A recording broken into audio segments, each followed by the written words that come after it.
ወይ ደንበኛ ቀይሩ፣ ወይ ምርታችሁን ቀይሩ፣ ወይ የሆነ ነገር ጨምሩ፣ ወይ የሆነ ነገር ቀንሱ። ኢቭን ጻፊ ምን ይላል መሰላችሁ? አስፈላጊ ከሆነ ማቆም ካለባችሁ አቁሙ። ለምን ሩቅ መንገድ ትሄዳላችሁ? ለምን ትከስራላችሁ? ቢዝነስ ሞዴሉን ቀይሩ። የተወሰኑ ሰዎችን አስተያየት ብቻ ሰምታችሁ የምትቀበሉ ከሆነ ሚስሊድ ያደርጋችኋል። ጻፊ ምን ያመሰላችሁ? መረጃ ከፈለጋችሁ ከብዛቱ ሰሩ። አብዛኛው ሰው የትኛውን ፊቸር ይወደዋል? የተሟላ ነገር ልፍጠር ብለው የሚያስቡ ሰዎች ይላል ጻፊ በንግግራቸው ታውቋቸዋላችሁ ይላል። እንደው የተወሰኑ ነገሮችን ልንገራቸው። የፐርፌክሽኒስት የሆኑ ሰዎች ገና ሲጀምሩ ወደ ገበያው ሲገቡ እርግጠኛ ነኝ ምርቴን ሰው ይወዳል ብሎ ይጀምራሉ። ስለዚህ ስታርታፕ ላይ መጀመሪያ የተረዳሁት ነገር ይላል ጥሩ ምርት ማምረት ብቻ ሳይሆን ያ ምርት የሰውን ፍላጎት ይነካል። ሰላም እንዴት ናችሁ? ውድ የቡክቶክ ዊዝ ፊራ ቤተሰቦች፣ ፊራ ነኝ። ይህ ደግሞ ሳምንታዊ መጽሐፍ ዳሰሳ ፕሮግራማችን ነው። በዚህ ፕሮግራም የተለያየ ሀሳብ የሚያነሱ በሀገር ውስጥ እንዲሁም በውጭ ሀገር ጸሐፊዎች የተጻፉ መጽሐፍቶችን ዳሰሳ እናደርጋለን። ለዛሬ ፕሮግራማችን እንግዲህ እንደተለመደው በአዲስ ሀሳብ በአዲስ መጽሐፍ ተመልሻለሁ። መጽሐፉ እንደምትወዱት አልጠራጠርም። አብራችሁን ቆዩ። ለዛሬ ፕሮግራማችን ዳሰሳ ለማድረግ የመረጥኩት መጽሐፍ በብዙዎቻችሁ ጥያቄ በኤሪክ ኤሪስ የተጻፈውን The Lean Startup የሚለውን መጽሐፍ ነው። እንግዲህ ስለዚህ መጽሐፍ በአንድም በሌላ መንገድ ሰምታችሁ የምታውቁ ሰዎች ካላችሁ መጽሐፉ በዋናነት ስለ ቢዝነስ የሚያወራ መጽሐፍ ነው።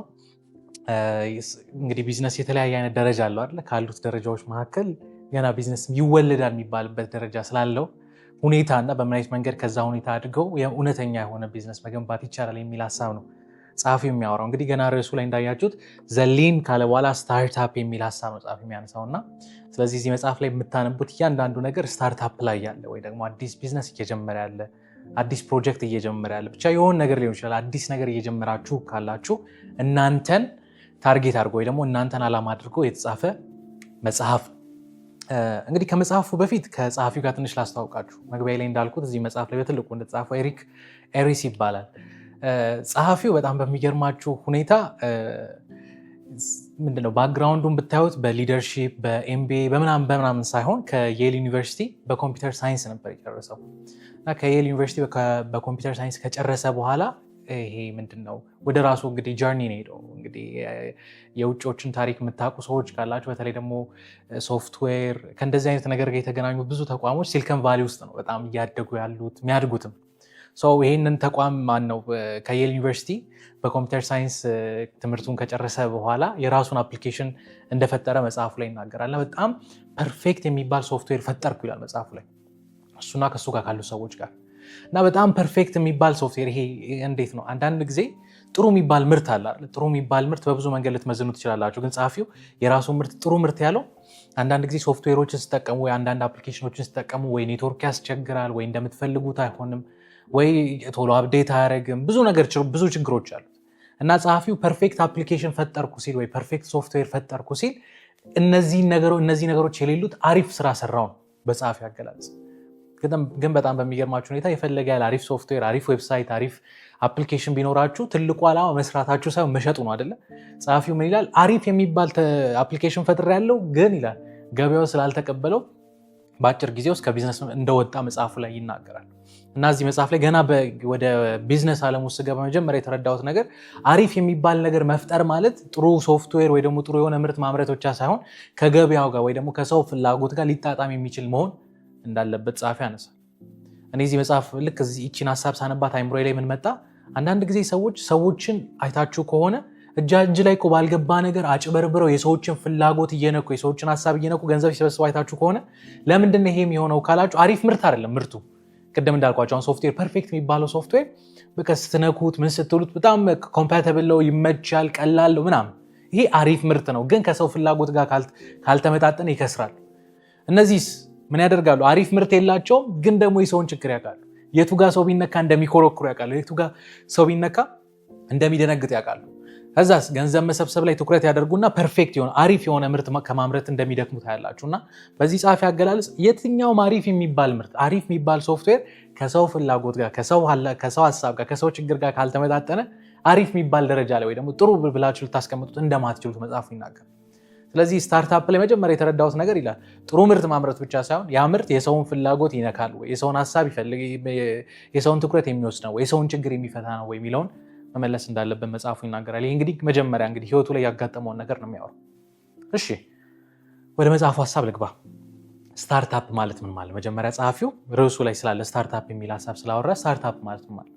ስታርታፕ ማለት ቀጥታ በአማርኛ ስታመጡት ገና የሚጀምር ቢዝነስ ወይ ደግሞ ንግድ እንደዛ ብላችሁ ልተረጉሙ ትችላላችሁ። ግን ጸሐፊው ቴክኒካል የሆነ ትርጉም ሲሰጠው ምን ይለዋል መሰላችሁ? ቀጥታ ከመጽሐፉ የወሰድኩትን ትርጉም ልንገራችሁና በአማርኛ ተረጉማለሁ።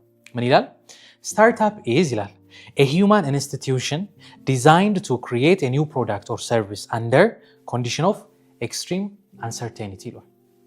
ወደ አማርኛ ቀጥታ ስታመጡት ምን ይላል? ስታርታፕ ወይ ደግሞ አዲስ የጀመረ ንግድ፣ አዲስ የጀመረ ተቋም ማለት እርግጠኛ ባልሆነ ሁኔታ ውስጥ አዲስ ምርት ወይ ደግሞ አዲስ አገልግሎትን ለመፍጠር የተቋቋመ የሰዎች ስብስብ ወይም ደግሞ የሰዎች ተቋም ብላችሁ ልተረጉሙት ትችላላችሁ። ምን ማለት ነው? ይሄን ሐሳብ በደንብ ለመረዳት ቃሎቹ መበታተን አለብን ብዬ አስባለሁ። እንበታትናቸው እስኪ።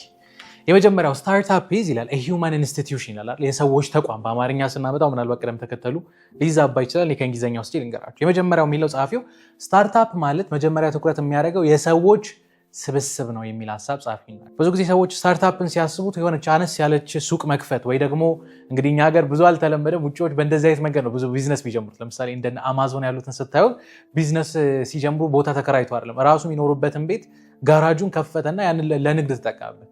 እና ስታርታፕ ማለት ወይ ጋራጅ ውስጥ የሆነ ንግድ መክፈት አይደለም፣ መጽሐፍ ማከራየት አይደለም፣ ወይ ደግሞ የሆነ ሶፍትዌር መስራት እንደዚህ አይደለም። ስታርታፕ ማለት መጀመሪያ ጸሐፊ የሚናገረው ነገር በአንድ ዓላማ የተሰበሰቡ ሰዎች ስብስብ ወይ ደግሞ ተቋም ነው የሚል ሐሳብ ጸሐፊ ይናገራል።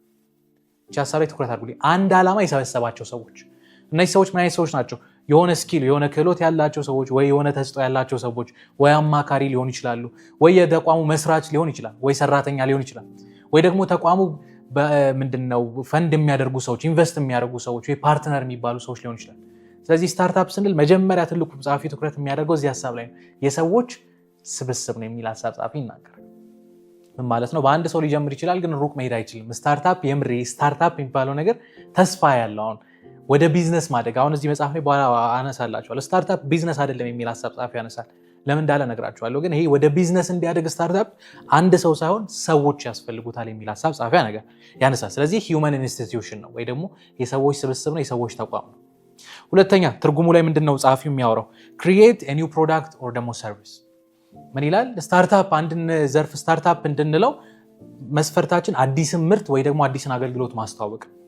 ስለዚህ ከዚህ ሐሳብ የወስደውና ጸሐፊ ትንሽ ሰፋ ያደርጓል። ስታርታፕ ማለት ገና እየጀመረ ያለ ተቋም ብቻ ሳይሆን አንድ ትልቅ ተቋም አዲስ ፕሮጀክት ሲጀምር ይሄ ራሱ ስታርታፕ ነው። ለምሳሌ ውሃ የሚያመርት ተቋም ከመሬት ተነስቶ ጁስ ላምርት ቢል ይሄ ጁስ የሚያመርተው ፕሮጀክት ስታርታፕ ነው፣ አዲስ ነው እየጀመረ ያለው። ስለዚህ አዲስ መጀመሪያ ከዜሮ ተቋም መፍጠር ብቻ ሳይሆን የተመሰረተ ተቋም አዲስ ፕሮጀክት ሲሰራ እሱም ስታርታፕ ነው ይላል። ምንድነው አዲስ ነገር መፍጠር ማለት? በጸሐፊ አገላለጽ ወይ የነበረውን ነገር በአዲስ መንገድ መቅረጽ፣ የነበረውን አሰራር ለየት ባለ መንገድ ለህዝብ ካስተዋወቃችሁ ያ አዲስ ነገር መፍጠር። ካልሆነስ ሌላኛው ደግሞ በጸሐፊ አገላለጽ ሰዎች ኤክስፒሪየንስ ያደረግ ነው ምን በየቀኑ የሚያጋጥሙንን ችግሮች የሚፈታ አዲስ ነገር ካስተዋወቃችሁን ያ ስታርታፕ እንደሚሆን መጽሐፉ ይናገራል። ለምሳሌ ስልክ ለመጀመሪያ ጊዜ ሲመረት ስታርታፕ ነው። አሁን በእኛ ዘመን በየጊዜው ስልክ አፕዴት ይሆናል አይደል? የተለያዩ ነገሮችን ይጨምራል። እነሱም እንደ ስታርታፕ ሊካተቱ እንደሚችሉ ጸሐፊ ይናገርና ስታርታፕ ማለት አዲስ ነገር መፍጠር ነው። ካልሆነ ደግሞ አዲስ የነበረውን ነገር በአዲስ መንገድ ኢምፕሩቭ ካደረጋችሁት ብዙ ነገሮችን ቀይሮ በሌላ መንገድ ከወጣ ያ ስታርታፕ ሊባል እንደሚችል መጽሐፉ ይናገራል። ከዛ ደግሞ አሁን እዚህ ላይ ነው የመጽሐፍ አብዛኛው ሀሳብ ትኩረት የሚያደርገው። ቅድም ዲፋይን ሳደርገው ምን አልኩኝ? ኮንዲሽን ኦፍ ኤክስትሪም አንሰርቴኒቲ አልኳችሁ። በአማርኛ ስታመጡት ገና እንደውም በአማርኛ ሲጀምር በአማርኛ ከዚህ ነው የጀመርኩት አይደል? እርግጠኛ ባልሆኑ ሁኔታዎች ውስጥ አዲስን ምርት አዲስን አገልግሎት ለመፍጠር የተቋቋመው የሰዎች ተቋም ወይ የሰዎች ስብስብ ነው ብያቸዋል። እዚህ ላይ ትኩረት ያደርጋል። ስታርታፕ ይላል ጸሐፊው ሲመሰረት ትልቁ መለያው ይሄ እርግጠኛ ባልሆነ ሁኔታ ውስጥ መጀመሩ ነው ይላል።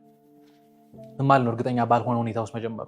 ጸሐፊው ምን ያመሰላችሁ? አንድን ምርት ለምሳሌ እጃችሁ ላይ ባለ እውቀት እጃችሁ ላይ ባለ ገንዘብ የሆነ ምርት ታወጡና ገበያ ላይ ስትወጡ ገበያው በምን አይነት መንገድ ሊቀበላችሁ እንደሚችል አታውቁም። እርግጠኛ ባልሆነ ሁኔታ ውስጥ ማለት አንደኛው እሱ። ግን እሱ ብቻ አይደለም፣ ምርታችሁ ራሱ ከሰው ፍላጎት ጋር ይሄዳል፣ ይጣጣማል አይጣጣም የሚለውን አታውቁም። ምን ማለት ነው? ገና ጀምራችሁ የተነሳችሁት ምርት በኋላ እሱን ቅርጽ ላይኖረው ይችላል። ከሰው ፍላጎት ጋር ከሰው ሀሳብ ጋር እያያችሁ ልትቀይሯቸው የምትችሏቸው ብዙ ነገሮች አሉ። ስለዚህ የጀመራችሁትን ይዛችሁ ላቀጥሉ ትችላላችሁ። እርግጠኛ ባልሆነ ሁኔታ ውስጥ ማለት ይሄ። ሌላኛው ቢዝነስ ሞዴላችሁ በምን አይነት መንገድ ነው ገንዘብ የምታገኙት? ከእያንዳንድ ለምሳሌ ዌብሳይት ካላችሁ ሰው ዌብሳይቱ ሲገባ ሰብስክራይብ እንዲያደርግ የሰብስክሪፕሽን ብር ታስከፍላላችሁ። እናንተ ዌብሳይት ለማየት በየወሩ 50 ብር 100 ብር መክፈል አለብን ነው ወይስ ደግሞ በነፃ ሰው እንዲያይ አድርጋችሁ ስፖንሰሮች የእናንተ ዌብሳይት ላይ ማስታወቂያ ሲሰሩ ከዛ ገንዘብ ታገኛላችሁ? ብዙ አይነት ቢዝነስ ሞዴሎች አሉ። የትኛው ቢዝነስ ሞዴል ከእናንተ ምርት ጋር ከእናንተ አገልግሎት ጋር እንደሚሄድ ስለማታውቁ ይላል ጸሐፊው፣ እርግጠኛ ባልሆነ ሁኔታ ውስጥ የምትጀምሩት ነገር ነው ስታርታፕ የሚባለው ሀሳብ። አሁን ጸሐፊው እዚህ ጋር አስምሩልኝ። ይሄኛው ይላል የስታርታፕ ጤነኛ ጎኑ ይላል። ማለት ነው ስታርታፖች እርግጠኛ ባልሆነ ሁኔታ ውስጥ ሲጀምሩ ተስፋ አላቸው የማደግ። የትኞቹ ነው ማያድጉት ካላችሁ ጸሐፊው እርግጠኛ በሆነ ሁኔታ ውስጥ የሚጀምሩ ተቋሞች ሩቅ መንገድ እንደማይሄዱ ይናገራል። ለምን? እርግጠኛ በሆነ ሁኔታ ውስጥ ሰው ሲገባ በቃ ገንዘብ አለኝ በቃ በዚህ መንገድ ነው መሄደው ብሎ ድርቅ ስለሚል ሰው የሰውን ፍላጎት የሰውን ሀሳብ ገበያው ምን ይፈልጋል ገበያው ምን አይነት ሁኔታ ውስጥ ነው የሚለውን ነገር ሳያስብ በራሱ መንገድ ብቻ ይሄዳል። ይሄ ትልቁ ኪሳራ እንደሆነ መጽሐፉ ይናገራል። ስለዚህ የስታርታፕ ትልቁ ነገር አዲስ ነገር መፍጠር፣ የሰዎች ስብስብ፣ ምርት፣ አገልግሎት መፍጠር ብቻ ሳይሆን እርግጠኛ ባልሆነ ሁኔታ ውስጥ መጀመሩ እንደሆነ መጽሐፉ ይናገራል።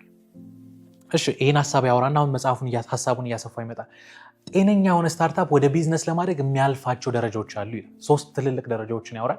ስለዚህ እዚህ መጽሐፍ ላይ ትኩረት የሚያደርገው መጽሐፉ እዚህ ላይ ስለሆነ እነዚህ 3 ነገሮች ልንገራችሁ።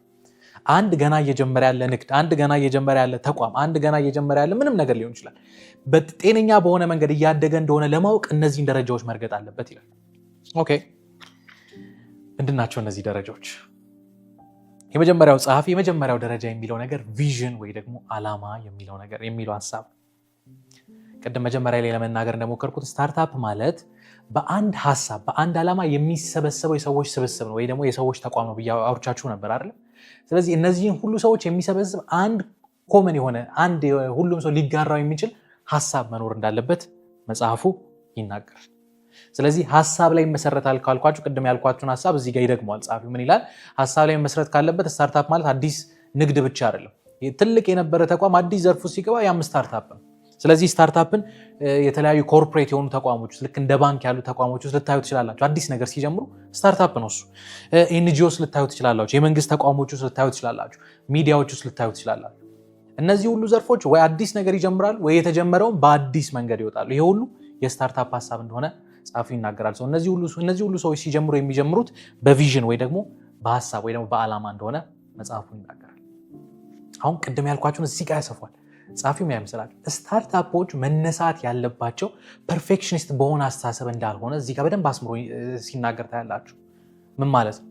ፐርፌክሽኒስት አስተሳሰብ ያላቸው ሰዎች ይላል ጸሐፊው ወደ ገበያው ከመግባታቸው በፊት አብዛኛውን ጊዜያቸው ምናልባት ከ60% በላይ የሚሆነውን ጊዜያቸውን የሚያጠፉት በሪሰርች በመስራት ወይ ደግሞ ሰርቬይ በመስራት ምን ያደርጋል? ምን ይላል ጸሐፊው? አብዛኛውን ገንዘባቸውን ገበያው ምን ሊፈልግ ይችላል ብሎ ወረቀት ላይ ጥናት ያደርጋል። ይሄ ክፋት ኖሮት አይደለም፣ ግን አብዛኛውን ጊዜያችሁን እዛ ላይ የምታሳልፉ ከሆነ ጸሐፊው አንደኛ የሚናገረው ነገር ሙሉ ትክክለኛውን ስዕል እስክታገኙ ትክክለኛውን እንዴት ነው ፕላን እስክታወጡ ድረስ አይምሯችሁ በቃ ይሄማ ዝግጁ ነው እስኪል ድረስ አትጀምሩ። ይሄ ብዙ ገንዘብ እንድታወጡ ያደርጋችኋል፣ ቶሎ ደግሞ እንዳትጀምሩ ያደርጋችኋል። ሌላኛው እኔ ባልኩት ካልኩሌሽን መንገድ ብቻ እኔ ባሰላሁት መንገድ ብቻ ነው የሚሄደው ስለምትሉ አንድ ትክክል ያልሆነች ስሌት ካለች ተቋሙን ገደል ይዞ እንደሚገባ መጽሐፉ ይናገራል። በቃ በዚህ መንገድ እኔ ወረቀቴ ላይ ባሰፈርኩት መንገድ ነው የሚሄደው ካላችሁ ወረቀት ላይ ያሰፈራችሁት እንደው አንድ ልክ ባይሆን ገበያው ቢቀየር እንደው አሁን ያለው የሀገራችን ሁኔታ ታውቃላችሁ። ገበያው በየጊዜው ከፍ ዝቅ ይላል። የዓለማችን ሁኔታ እየተቀያየረ ነው። ከዚህ ጋር የሚሄድ ቶሎ አዳፕት የሚያደርግ ቶሎ የሚላመን ነገር ካልፈጠራችሁ ትጀምራላችሁ የሆነ ሳለ ፌል እንደምታደርጉ መጽሐፉ ይናገራል። ፐርፌክሽን በሆነ አስተሳሰብ መጀመር የለብንም እና እንዴት እንጀምር ካላችሁ ጸሐፊው ቪኤል የምትል ሀሳብ ይናገራል። ቪኤል ማለት ቫሊዴትድ ለርኒንግ የሚል ሀሳብ መጽሐፍ የሚያወራ ቫሊዴትድ ለርኒንግ ማለት ነው። ስታርታፖች መጀመሪያ ያለባቸው በአንድ ሀሳብ በአንድ ዓላማ ነው። ይሄ ዓላማ መሆን አለበት የሰዎችን ፍላጎት ሊያረካ የሚችል የሆነ ነገር መሆን አለበት። የሰዎችን ፍላጎት እንዴት ነው የምናውቀው? ቅድም እንዳለው ሰርቬይ በማድረግ በማጥናት ግን አብዛኛውን ጊዜያቸውን ሰርቬይ ላይ እና ፐርፌክት የሆነውን ምርት ለመፍጠር በመታገል አይደለም እነዚህ ሰዎች የሚያሳልፉት። ፐርፌክሽኒስት ያልናቸው ሰዎች ችግር ካዩ በኋላ ችግሩን በ100% ሶልቭ እንዲያደርግ የሆነ ሶፍትዌር መፍጠር አለብኝ። ሶፍትዌሩ ፐርፌክት እስኪሆን ድረስ ይቆያሉ። እነዚህ ቫሊዴትድ ለርኒንግ ማለት በአማርኛ በነገራችን ላይ የተረጋገጠ እውቀት ማለት ነው። እኔ እንደው አንድ ቃል ብጨምርላችሁ በሙከራ የተረጋገጠ እውቀት እንደማለት ነው። እነዚህ ሰዎች ባላቸው ትንሽ እውቀት የሆነ ትንሽ ምርት ያመርታሉ። በቃ የሆነ መፍጠር የሚፈልጉት ነገር የለም። ያችን ትንሽ ሶፍትዌር ከሆነ ዴሞ በመፍጠር በማሳየት ይጀምራሉ። በጣም ትልቅ ኮምፕሊኬትድ የሆነ ነገር ከሆነ ትንሽ ሳምፕሏን በመስራት ይጀምራሉ። እና ጻፊ ምን ያመሰላል? ያችን ይለቋታል፣ ገበያ ላይ ይለቁታል። ለጓደኞቻቸው ያሳያሉ፣ ለስራ ባልደረባ ያሳያሉ፣ ዙሪያቸው ላሉ ሰዎች ያሳዩና ከነዚህ ሰዎች በሚያገኙት አስተያየት ይላል እዚህ ጋር ስፒድ ምትል ነገር በደንብ ትኩረት ያደርግበታል። በፍጥነት ቶሎ አሜንድ ያደርጋል ወይ በፍጥነት ይቀያየራል። በፍጥነት አዲስ ነገር ይጨምራል ወይ በፍጥነት ይቀንሳል። የሆነ አፕሊኬሽን ከሆነ የሚፈጥሩት ያችን አፕሊኬሽን በተወሰነ መንገድ ሰርተው ለጓደኞቻቸው ያሳል። ግን ከጓደኞቻቸው አስተያየት ይመጣል። እቺ ነገር እኮ ብትጨምርባት ጸሐፊው ምን ያምሰላችሁ አይቆዩም፣ ቶሎ ይጨምራል። ከዛ ወደ ሌላ ሰው ይሄዳል። እቺን ደግሞ ብታረግ እቺን ብትቀንስ ዙሪያቸው ካሉ ሰዎች ብዙ አስተያየቶችን ይወስዱና በጊዜ ሂደት በሙከራ የተረጋገጠ እውቀት ቫሊዴትድ ለርኒንግ ማለት ነው። ከሰዎች በሚያገኙት አስተያየት ከተወሰነ ጊዜ በኋላ ፐርፌክት ወደሚኔ ጥሩ እየሆነ እያደገ ፐርፌክት የሚባል ነገር የለም። ይሄ ሙሉ ሆኖ የሚፈጠር ነገር የለም። አሁን ትልልቅ ምንላቸውም አፕሊኬሽኖች ችግር አለባቸው። ግን እዚህ ደረጃ የደረሱት ከሰዎች ከቤተሰብ ከጓደኛ አስተያየቶችን እየተቀበሉ። ስለዚህ ልዩነቱ እዚህ ጋር እነዛ ሙሉ እስኪሆን አይጀምሩም። እነዚህ ባላቸው ነገር ይጀምሩና ከሰዎች አስተያየት እየወሰዱ ራሳቸውን ለማሳደግ እንዳይሞክሩ መጽሐፉ ይናገራል። ለዚህ ነው ስታርታፕ ሲጀምር ድርቅ ባለ አቋም መጀመር የለበትም ጸሐፊው የሚለው። ስታርታፕ ሲጀምር እርግጠኛ ባልሆነ ሁኔታ ውስጥ ነው መጀመር ያለበት። ይሄ ቶሎ ለመማር ቶሎ ለመሰልጠን ቶሎ ገበያውን አይቶ ቶሎ ጥፍ ለማለት አቅም እንደሚሰጠው መጽሐፉ ትኩረት አድርጎ ይናገራል። እንደው አንድ የሚያነሳን ነገር አለች። ፐርፌክሽኒስት በሆነ አስተሳሰብ ፐርፌክት በቃ ትክክለኛ የተሟላ ነገር ልፍጠር ብለው የሚያስቡ ሰዎች ይላል ጸሐፊው በንግግራቸው ታውቋቸዋላችሁ ይላል። እንደው የተወሰኑ ነገሮችን ልንገራቸው። የፐርፌክሽኒስት የሆኑ ሰዎች ገና ሲጀምሩ ወደ ገበያው ሲገቡ እርግጠኛ ነኝ ምርቴን ሰው ይወዳል ብሎ ይጀምራሉ። ይሄ ምንድን ነው? ቫሊዴትድ ለርኒንግ ከሚባለው ሀሳብ ተቃራኒ። እንደውም ጥሩ ነገር ይዘው የሚወጡ ሰዎች ሰው ይውደደው አይውደደው እርግጠኛ አይደለም። ከሰው አስተያየት ሲቀበሉ ቶሎ እጥፍ ይላል፣ ቶሎ ያስተካክላሉ። እነዛስ ድርቅ ይላሉ። አይ እርግጠኛ ነኝ ሰው ይወደዋል ብለህ ከጀመርክ የሰው አስተያየት ምን ያደርግልሃል? አይ እርግጠኛ ነኝ እናተርፍበታለን። እነዚህ ከትርፉ ይልቅ የሰው ሀሳብ ነው የሚታያቸው። ቢዝነስ ሞዴሉ ገና ነው። አያችሁ፣ ቶሎ ለመታጠፍ ቶሎ የሆነ ነገር ለመስራት ዝግጁ ይሆናሉ፣ እርግጠኛ አይደሉም። እነዛስ በእርግጠኝነት ነው የሚገቡት። ስለዚህ ቫሊዴትድ ለርኒንግ ላይ ትኩረት አድርጉ። ቫሊዴትድ ለርኒንግ ግን ብቻ አይደለም፣ ስፒድ የምትለውን ሀሳብ አክብቡልኝ። እሺ፣ ፍጥነት፣ በፍጥነት ቶሎ መቀየር፣ ችግር ካለ ቶሎ በፍጥነት ማስተካከል፣ ጥሩ ሰው ደግሞ ጥሩ የሚላት ነገር ካለች በፍጥነት እሷን ማሳደግ፣ እዛ ላይ ትኩረት ማድረግ እንዳለብን ጸሐፊ ይናገራል። ይሄ ቫሊዴትድ ለርኒንግ የሚባል ነገር 3 ሂደቶች አሉ። 3 እንደ ሰርክል የሚያስቀምጣት ነገር አለች። የመጀመሪያው ቢውልድ ይላል፣ በትንሽ ነገር መነሳት። ኤምቪፒ የሚላት ነገር አለች። ሁለተኛው ፓርት ላይ እነግራችኋለሁ። ኤምቪፒ ማለት ሚኒመም ቫያብል ፕሮዳክት እንደማለት ነው። የትልቁ ምርት ትንሽ ሳምፕል ምናምን እንደምንለው ማለት በትንሹ ይጀምራሉ። ከዛ ሜጀር ያደርጋሉ። ሜጀር ማለት ለሰዎች ያሳዩና ሰዎች ጋር ያለው አስተያየት ምን አይነት ነው፣ በምን አይነት መንገድ ተቀበሉት፣ እንዴት ላሳድጉ፣ እንዴት ላወርዱ። ከዛስ ለርን የሚለው ጸሐፊው ይማሩና በዛ መንገድ ይቀይሩታል፣ አሜንድ ያደርጉታል፣ በዛ መንገድ ያስተካክሉታል። ስለዚህ ስታርታፕ መጀመሪያ ከቪዥን መጀመር አለበት ይላል። ሁለተኛ ጸሐፊው እዚህ መጽሐፍ ላይ የሚናገረው ሀሳብ ስቲር የሚል ሀሳብ። ስቲር ደግሞ ማለት መምራት ማለት ነው። እዚህ ጋር መጀመሪያ ላይ ያነሷትን ሀሳብ ይደግማታል። ኤምቪፒ የሚለው ሀሳብ ሚኒመም ቫያብል ፕሮዳክት የሚል ሀሳብ ምን ይላል? ቅድም እንዳልኳችሁ አንድ ምርት ከማምረታችሁ በፊት መጀመሪያ ሳምፕል ታወጣላችሁ። ሳምፕል ማለት ትንሽ የሆነች ልትቀየር የምትችል ልትስተካከል የምትችል ትንሽ የሆነች ምርት ለሰዎች ትሰጣላችሁ። ከዛስ ለሰዎች ከሰጣችሁ በኋላ ይላል ጸሐፊው ሜጀር ታደርጋላችሁ። አሁን ሜጀር ላይ ነው ትኩረት የምናደርገው። ቢውልድ ቪዥን ከቪዥን ጋር ይገናኛል። ሁለተኛው ደግሞ ሜጀር አይደል? ሜጀር ደግሞ ከስቲር ጋር ይገናኛል። ሜጀር ማድረግ ያስፈልጋል፣ መመዘን። እና እንዴት ነው የምንመዝነው ካላችሁ ጸሐፊው አካውንቲንግ መስራት አለባችሁ ይላል። ግን ይላል ትራዲሽናል አካውንቲንግ ጋር የሚያስፈልጋቸው አሁን ፕሮፊት ምን ያህል አገኘው ምን ያህል አጣው። ለስታርታፕ ይሄ አይነት አካውንቲንግ ኪሳራ እንደሆነ መጽሐፉ ይናገራል። ለምን? ገና እየጀመራችሁ ነው። ትርፍ ምናምን የሚባል ነገር ማሰብ ከጀመራችሁ ሚስሊድ ያደርጋችኋል። ለምሳሌ የሆነ ወር ላይ ወይ የሆነ ዓመት ላይ ገና ስታርታፕ ከሆናችሁ ገና እየጀመራችሁ ነው፣ አሪፍ ሽያጭ መጣ።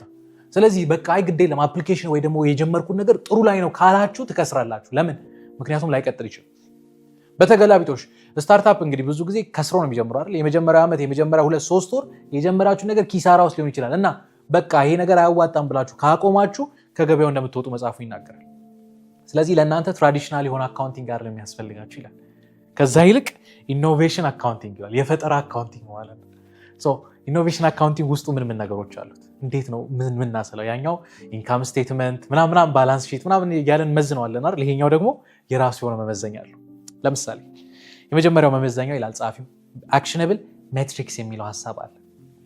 የጀመርኩት ተቋም ጥሩ ላይ ነው ወይስ አይደለም፣ ምን ላይ ነው ብዬ ማስላት ከፈለኩኝ የመጀመሪያው አክሽነብል ሜትሪክስ የሚል ሀሳብ ጸሐፊው ያነሳል። አክሽነብል ሜትሪክስ ማለት ነው ማለት አክሽነብል ሜትሪክስ ማለት ይላል ጸሐፊው በምክንያትና በውጤት ላይ የተመሰረተ ስሌት ነው ይላል። ምን ማለት ነው?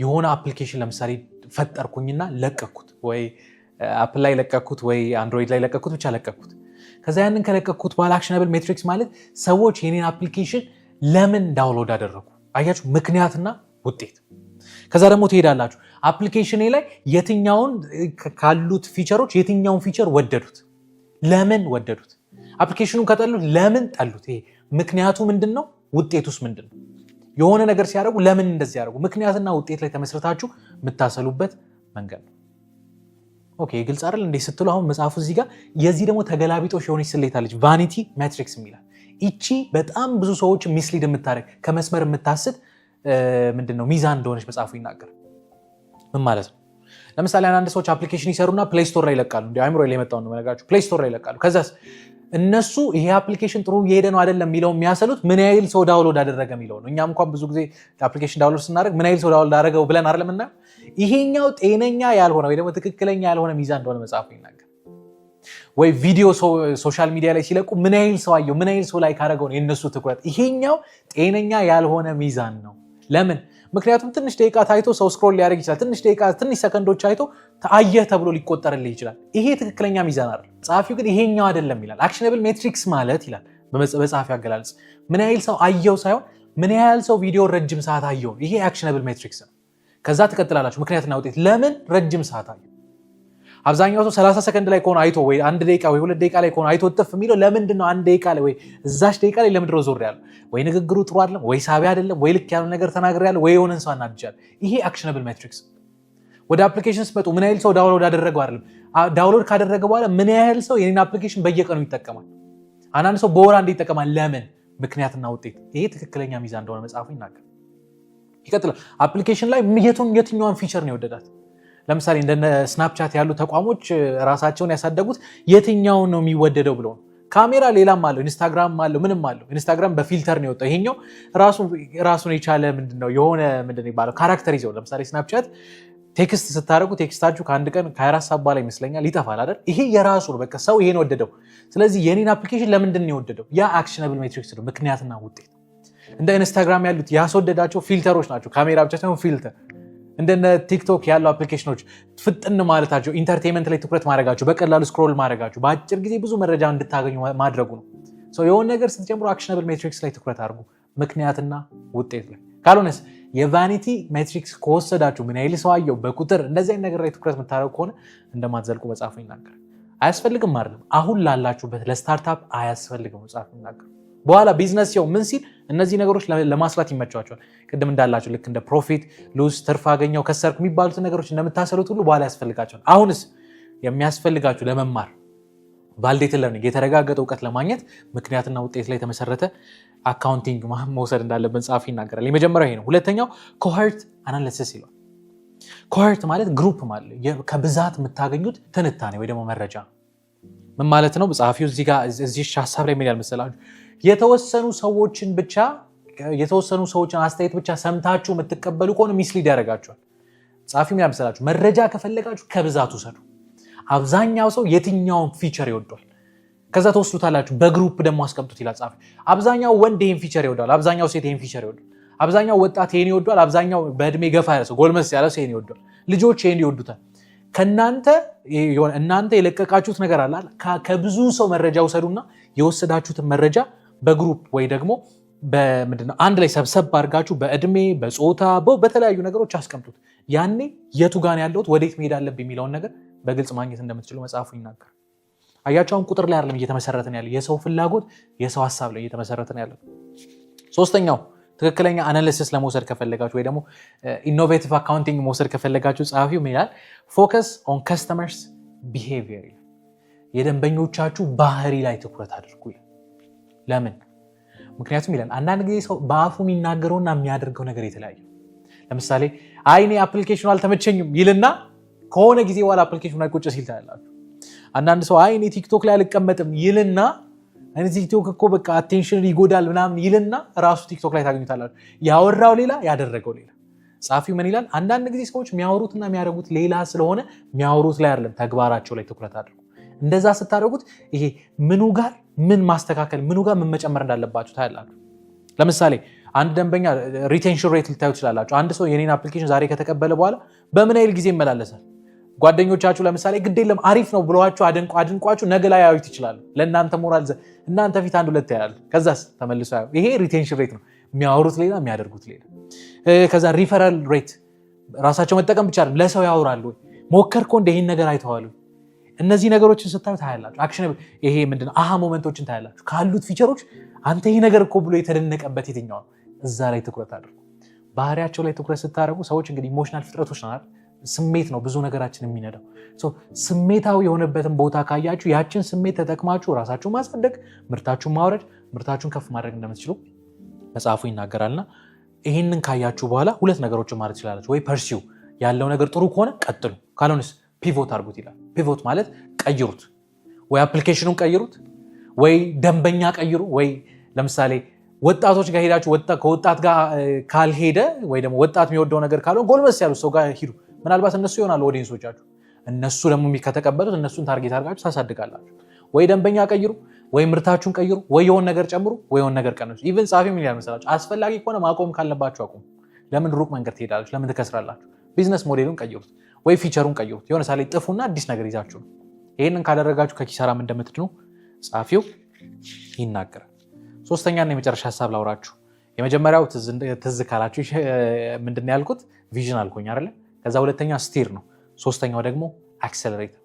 አክሰለሬት ደግሞ ማለት ከደንበኞቻችሁ ከተለያዩ ሰዎች አስተያየት ከተቀበላችሁ በኋላ መቀየር ያለበትን ነገር ካወቃችሁ በኋላ ጊዜ አትውሰዱ። ቢዝነስ የፍጥነት አለም፣ ፈጥናችሁ ኢምፕሩቭ አድርጉ። እዛ ላይ ስሩ። መቀየር ያለበት ነገር ካለ መቀየር ካለ ቶሎ ቀይሩትና እዛ ላይ አክሰለሬት አሳድጉት። ይሄ እንዴት ነው? እንደ ሰደድ እሳት ማለት። የፌስቡክን ታሪክ ምን ኃይሎቻችሁ እንደምታውቁ አላውቅም። ፌስቡክ ሲጀምር አሁን በምናውቀው መንገድ ፌስቡክ ሆኖ አይደለም የጀመረው።